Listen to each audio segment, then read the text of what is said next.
इन page खोलने के लिए हम क्या करेंगे, मेन्यू में गए, यहाँ लिखेंगे INP, आपके पास इंस्टॉल्ड होगा तो आएगा, अदरवाइज आपको इंस्टॉल करना पड़ेगा। ठीक है,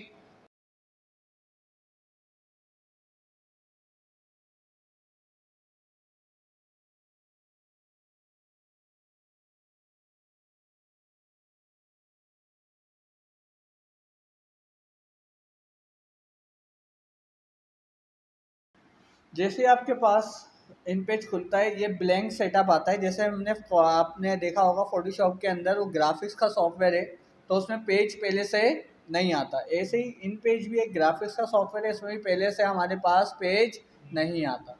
तो जब तक आप पेज नहीं लोगे आप इस पर लिख नहीं सकते। तो आपने फाइल में जाना है, न्यू पे क्लिक किया, और यहाँ पे आपके पास A4 का साइज होना चाहिए। ठीक है, ओके करोगे आपके पास पेज आएगा।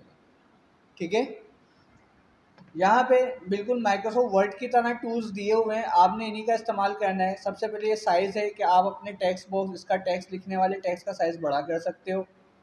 ठीक है, 48 मैंने कर दिया। जहाँ पे नूरी नस्तालिक लिखा हुआ है यहाँ पे राइटिंग स्टाइल आप चेंज कर सकते हो। लेकिन सबसे बड़ा मसला है कि हम इसमें उर्दू लिखेंगे कैसे, कि हमारे पास तो कीबोर्ड उर्दू का है नहीं, तो हमें कैसे पता चलेगा कौन से वर्ड पे क्या चीज़ आनी चाहिए। तो हम जाएंगे एडिट के अंदर। ठीक है, एडिट के अंदर प्रेफरेंसेस का एक ऑप्शन है, इसके अंदर है कीबोर्ड प्रेफरेंसेस। ठीक है, इस पर मैं क्लिक करूँगा। यहाँ पे आपके पास कीबोर्ड जो लिखा हुआ है ना, इस जगह पे आपके पास सिलेक्ट होना चाहिए फोनेटिक। नॉर्मली क्या होता है हमारे पास मोनोटाइप होता है। जब आप नया सॉफ्टवेयर इंस्टॉल करते हैं तो उसमें नॉर्मली क्या होता है, मोनोटाइप। आपने मोनोटाइप का इस्तेमाल नहीं करना, आपने करना है फोनेटिक का इस्तेमाल।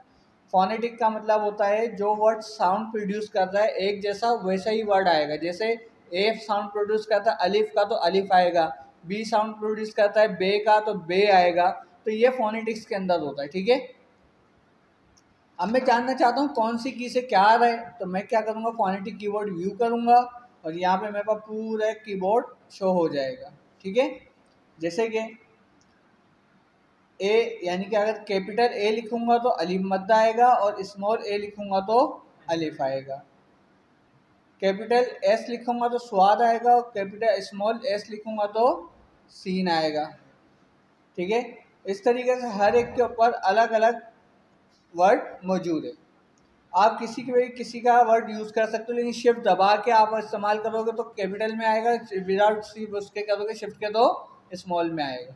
तो अब लिखना कैसे, अब आपकी समझ में आ गई कि भाई जो अल्फ़ाबेट स्मॉल में है वो विदाउट शिफ्ट आएंगे, और जो कैपिटल में है वो शिफ्ट के साथ आएंगे।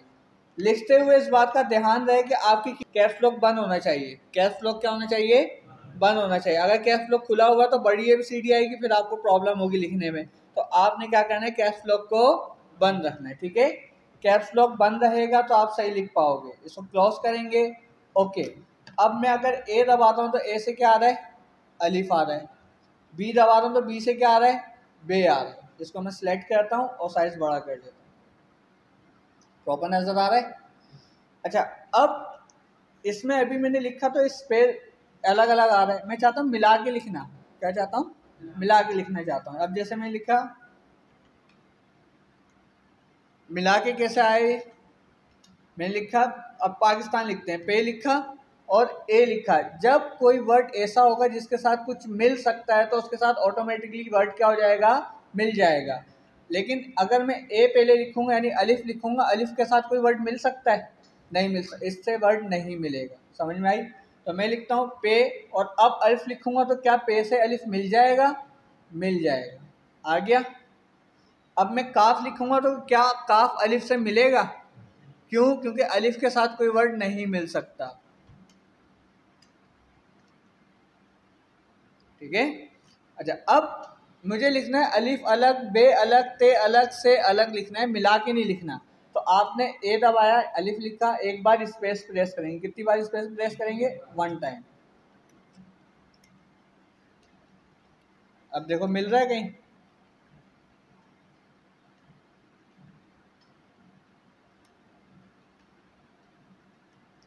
मिला, नहीं मिला। क्यों, क्योंकि मैंने हर वर्ड के बाद क्या दबा दिया, स्पेस दबा दिया। और अगर हमें स्पेस ना दबाएं तो मैं बिना स्पेस के लिखूंगा तो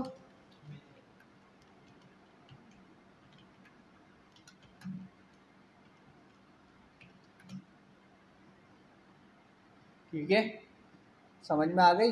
अब आपको अगर कोई वर्ड नहीं मिलता, फॉर एग्जांपल आप लिख रहे हो आपको कोई वर्ड नहीं मिल रहा, तो आप क्या करोगे, एडिट में जाओगे, प्रेफरेंस में, कीबोर्ड प्रेफरेंस के अंदर फोनेटिक कीबोर्ड व्यू, यहाँ पे आप देखोगे कि भाई कौन से वर्ड से क्या चीज़ आ रही है, तो उसको आप यूज़ कर सकते हो। ठीक है, अच्छा इसमें जैसे मैंने है लिखा है के नीचे आप देख रहे हो तशदीद है बना हुआ आ रहा है, तो ये है जो आएगा ये ओ से आएगा। किससे आएगा, ओ और वाई, है लिखते हैं।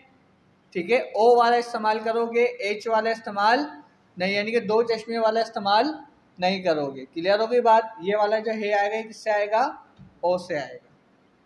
समझ में आ रही है। इसके बाद इसको सिलेक्ट करो, ये राइटिंग स्टाइल है, यहाँ से आप राइटिंग स्टाइल दे सकते हो, कोई भी राइटिंग स्टाइल सिलेक्ट करो, आपका टेक्स्ट उसी राइटिंग स्टाइल में कन्वर्ट हो जाएगा। अक्सर आप न्यूज़पेपर वगैरह देखते हो ना, उसमें राइटिंग स्टाइल में अलग अलग पेपर डिज़ाइन में टेक्स्ट आ रहा होता है। फिर आप साइन बोर्ड्स देखते हो, उसमें भी अलग अलग डिज़ाइन में उर्दू में वर्ड लिखे हुए होते हैं, तो वो सारे राइटिंग स्टाइल यहाँ पे मौजूद हैं। ठीक है, इनको आप यूज़ कर सकते हो। क्लियर। इन पेज का अभी जो हमारे पास काम है ना डिज़ाइनिंग से रिलेटेड, वो सिर्फ इतना है कि आपको एक तो साइज़, राइटिंग स्टाइल और लिखना आना चाहिए बस। उसके बाद हम इसको पूरे को एक्सपोर्ट करके एडोब फोटोशॉप में खुद से डिज़ाइनिंग कर सकते हैं। यहाँ पे हमें डिज़ाइनिंग की ज़रूरत नहीं पड़ती। ठीक है, तो अभी जो आपका टॉपिक है वो क्या है, आपको इस पर लिखना आना चाहिए, और लिखने आने के लिए आपके पास एडिट में प्रेफरेंस और कीबोर्ड प्रेफरेंस का ऑप्शन मौजूद है। ठीक है, अभी जो आपकी टास्क है, सबसे पहले आप पूरा अलिफ से लेके दो चश्मे है तक पूरी अलिफ पे लिखोगे, ताकि आपको हर वर्ड का पता चले कौन सा वर्ड कहाँ पे काम कर रहा है। उसके बाद आप अपना नाम लिखोगे, फिर इस तरीके से एक पूरा पूरा जुमला लिखने की कोशिश करोगे, फिर आगे बढ़ते चले जाओगे। क्लियर है। अब आपने यही प्रैक्टिस करनी है, घर में भी आपने यही प्रैक्टिस करनी है। क्लियर हो गई बात, समझ में आ गया। ठीक है, रिपीट करना है ज़रूरत नहीं है, क्योंकि एक ही चीज़ आपने इसमें करनी है। एडिट के अंदर प्रेफरेंस, प्रेफरेंस के अंदर कीबोर्ड प्रेफरेंस, फोनेटिक आपके पास अगर मौजूद नहीं हो, जैसे मोनोटाइप हुआ हुआ, तो आप इसको लाजमी है कि फोनेटिक करेंगे। ठीक है, तो फोनेटिक कीबोर्ड शो करेंगे, तो फोनेटिक कीबोर्ड शो होगा, उसके बाद ओके कर दोगे तो ये नॉर्मल वो पे आ जाएगा। ठीक है, इस पर अब आप टाइपिंग वगैरह कर सकते हो। क्लियर हो गई बात।